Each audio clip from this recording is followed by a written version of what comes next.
And now, it's time for another Dice Tower review with Ryan Metzler.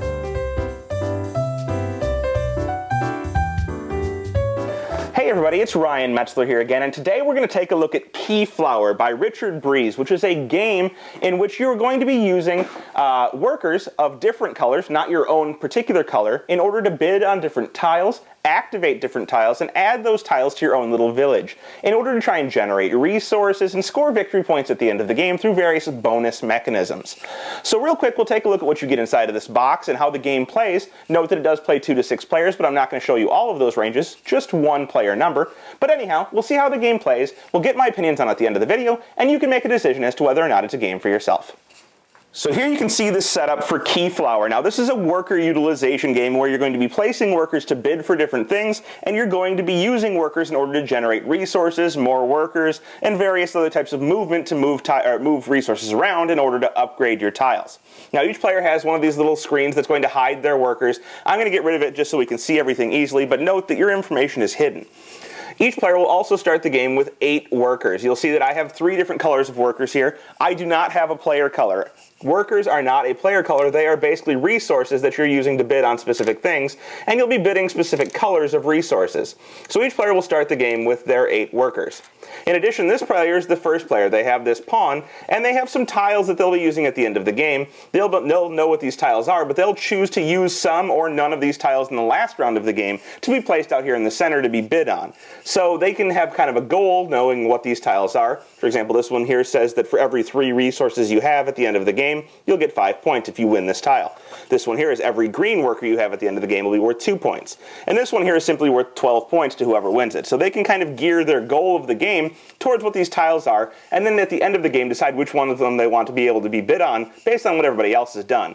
I'm going to set these aside because I'm not going to cover the last round of the game. I'm just going to cover a generic gameplay. So, as I said, each player has their 8 workers. This is the start player, and then they have a start tile. Everybody's start tile will be pretty similar. This one is the home 1, which is the first player's start tile, and it has information on it. This is a travel tile, meaning that when you place workers on it, it will generate travel, meaning you can move resources around your little own home area that you're going to be building out of these tiles. And it would give you 1 movement, and you would be able to upgrade 1 tile. So this means generate 1 movement, and this means upgrade 1 tile. Upgrade is a price you can pay by having the resources on a tile that are depicted in this little arrow here. So for example, to upgrade this tile, I would need a stone and a wood on it. And I could use this, place a worker here, and if the stone and wood were there, I could flip this over in order to upgrade it. And now you'll see it generates 2 movement, and I can still upgrade 1. So it makes the tile better, and most tiles will have this ability. Now on your turn, you're going to be using your workers in order to either bid or activate tiles. And these tiles are all oriented in a specific way. You'll see that they're all oriented towards my player. And we're in a 3-player game here. Each player would have a side that corresponds to them. So let's say, for example, this player corresponds to this side of each tile. The player across from him would correspond to this side of each tile. And let's say we have another 3rd player that corresponds to this side over here. This side kind of angling off from the player across. So you can see player 1 will bid on tiles here. Player 2 will bid on tiles here. And player 3 will bid on tiles off to my left. When you bid on a tile, you're bidding workers. And you can bid workers of 1 color. So for example, let's say I wanted this tile here. I could bid 1 blue worker on it.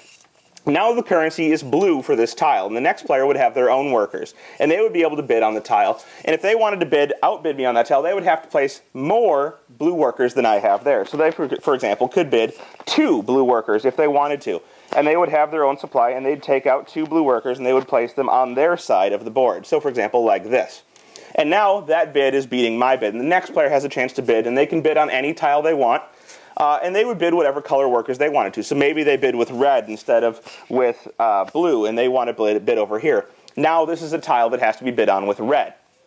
In addition to bidding on tiles on your turn, you can use your workers in order to do activations of tiles. And you can activate tiles in your own area, so you can activate your home tile. You can activate the tiles that are being bid on, which are all of these tiles out in the center here, these 7. Or you can activate tiles in other people's areas. If you want to activate a tile, you simply need to place a worker on it.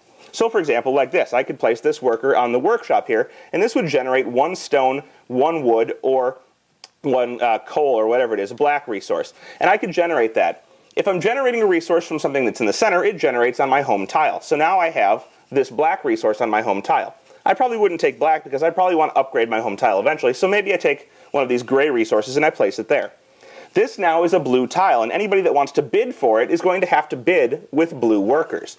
So you'll see that once a tile has either been bid for, it can be activated with a blue worker, once it's bid for with a blue worker, or if it's been activated, it has to be bid for with blue workers. And this is going to work one way or the other. So always, once a tile has a worker on it or next to it, you have to use that same color worker. So people are going to go around the table either bidding on these tiles using their workers or activating the tiles by placing workers on them. Once a tile has been activated, it can be activated a second time by placing more workers on it. So you can place 2 workers now instead of 1 worker to activate it a second time, and 3 workers to activate it a third time. Now, this is important because you're not going to generate workers each round, and so you want to carefully manage your workers. If you're bid on something and it gets outbid, you can move those workers to another place, but they always have to stay together, and you can rebid on something else. Or you can use them to activate a tile. So, for example, if I bid 1 on this tile and then somebody else bid 2, I could move my 1 to either activate another tile or bid on another tile that has blue, and I can always add more blue workers from my supply if I want to.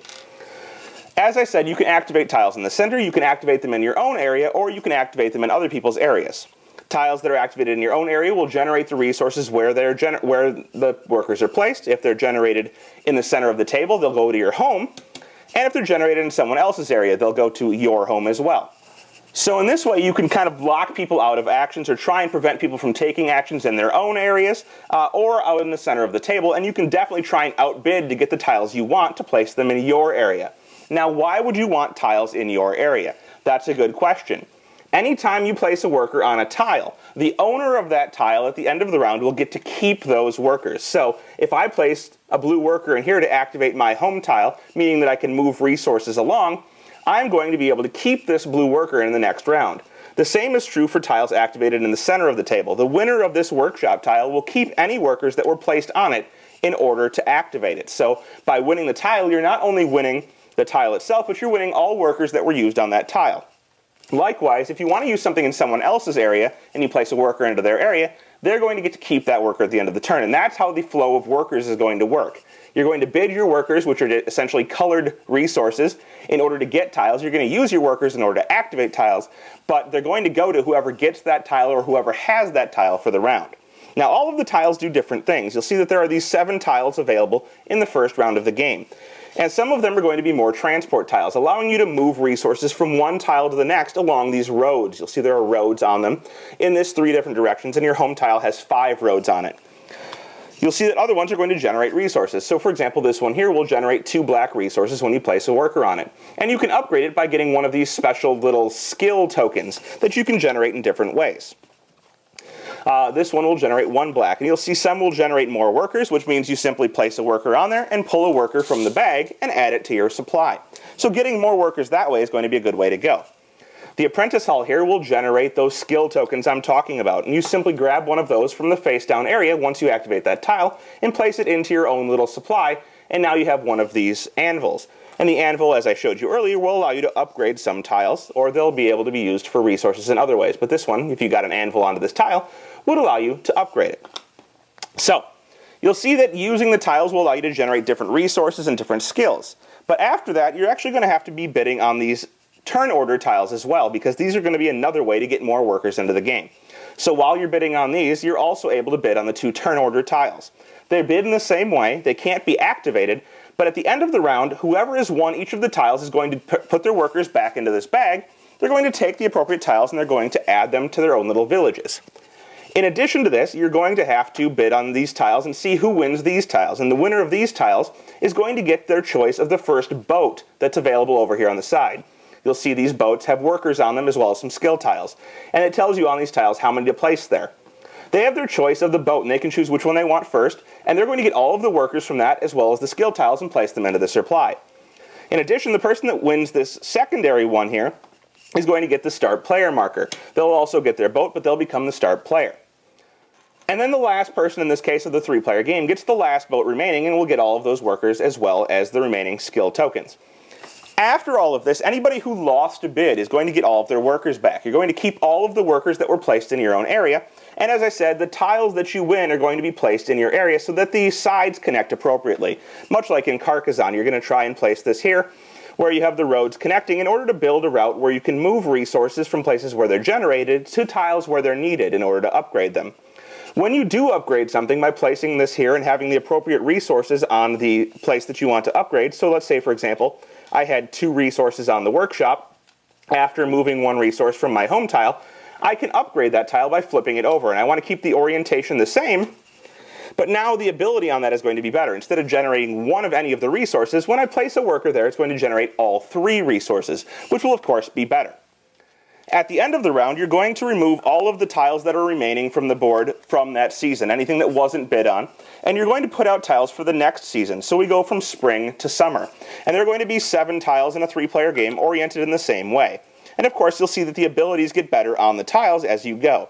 So you'll be able to generate special workers. For example, in this store here, there would be more tiles, of course, but I could place a worker on here, then throw away a blue worker and get a green worker. Now, green workers are special because they aren't one of the main currencies of the game. When you bid with them, they're hard to outbid because they're a rare commodity, and anybody that has green workers will have an advantage because placing them out means the other players have to bid in green workers, and if they don't have them, they simply can't outbid you or use the tile that you've already placed on. A good commodity to have. In addition, at the beginning of the next round as well, you're going to take a look at these tiles here, and you're going to see if any of them flip over. They have markers on them for the seasons, so you'll see this one stays this way in the spring, the summer, and the fall. It's never going to flip over until winter, and then in winter it will be on the other side. The same is true for this one here that doesn't flip until fall, but this one right here would flip to its other side. We would flip it over, and it would have a different amount of workers on it. And we'd see here that we'd only seed 4 workers and 1 token on it this round, and it's not quite as good a boat. You'd reseed these with the appropriate workers from the bag, and you would continue on with another round, starting with the new start player and bidding on the tiles that are out in the center of the table. Again, you'd be able to use the abilities of the tiles that you've added to your own area. You'd be able to buy new tiles, which are going to have better abilities, some of them turning skill tokens into more workers, until you get to the end of that round. Now, the important round is the last round, which is going to be the winter round, and as I said, each player will have these tiles here. These tiles you're going to decide at the start of the winter round which ones to place into the center.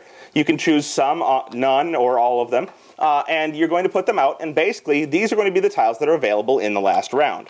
And many of them will provide you with points. So as I showed you, this one is worth 12 points, this one is worth 1 point for each green worker, and this one is worth 5 points for each set of the 3 resources you have.